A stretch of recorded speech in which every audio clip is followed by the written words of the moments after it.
On Wednesday the 8th of April we cruised from Bugsworth Basin on the Upper Peak Forest to Marple Aqueduct on the Lower Peak Forest. It was a gorgeous morning on Wednesday the 8th. During the previous evening the Reed Hotel boats Oak and Butty Ash moored up in the basin. After breakfast we all went for a stroll round the basin.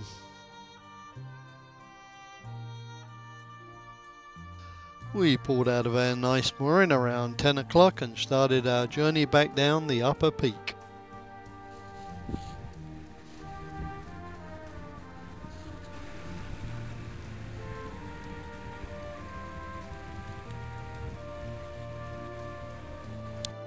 Hey Pat, there are your flower pot men.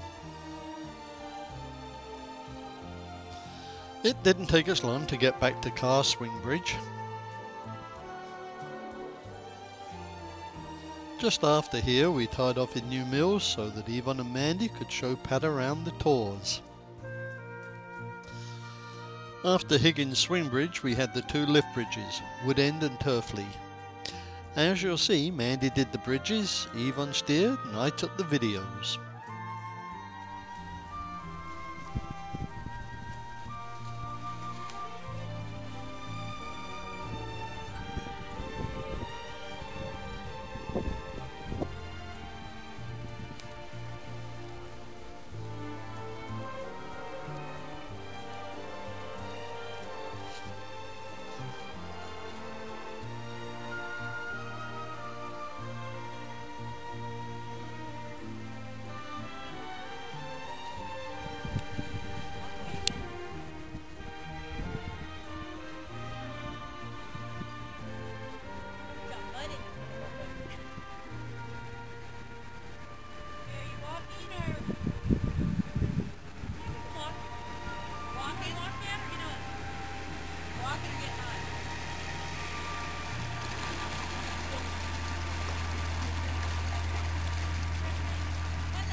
And here we are, Yvonne is going through Turf Lane Swing Bridge. Oh, lift. It's a lift bridge, not a swing bridge. Mandy just corrected me.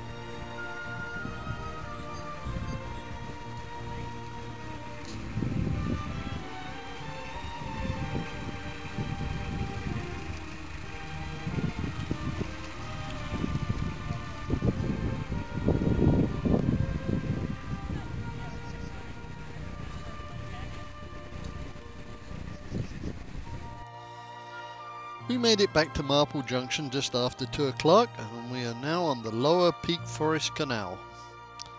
We'd heard that the Marple flight was closed and if that was the case we wouldn't be able to continue on around the Cheshire Ring. As it turned out, it had been closed because of a pollution spill, but it had just reopened. There are 16 locks in the flight, dropping the canal 214 feet in 1 mile. The boat behind me is turning onto the Macclesfield Canal. Here are the lockmasters hard at work. Lock 13, just before Posset Bridge, has an interesting tunnel for the horses.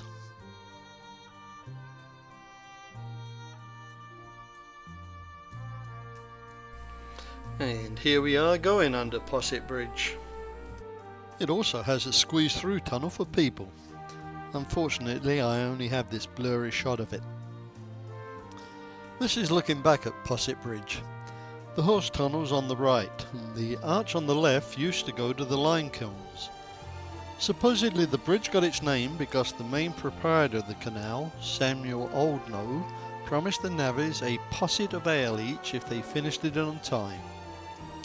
For your information, ale posset is boiled milk curdled with ale, and then sugar and bread is added. Pat and Yvonne are keeping an eye on me as I leave Lock 12. The building by Lock 9 was Samuel Oldknow's warehouse. It was built around 1805 for the transfer of raw and manufactured cotton between the canal and the road. Historic records say it had an arched opening on the north and south end walls so the boats could enter to unload under cover. The north entrance is clearly visible, but there's no trace of the entrance on the south end wall. We took turns at the tiller and working the locks. Obviously the tiller assignment was hard work.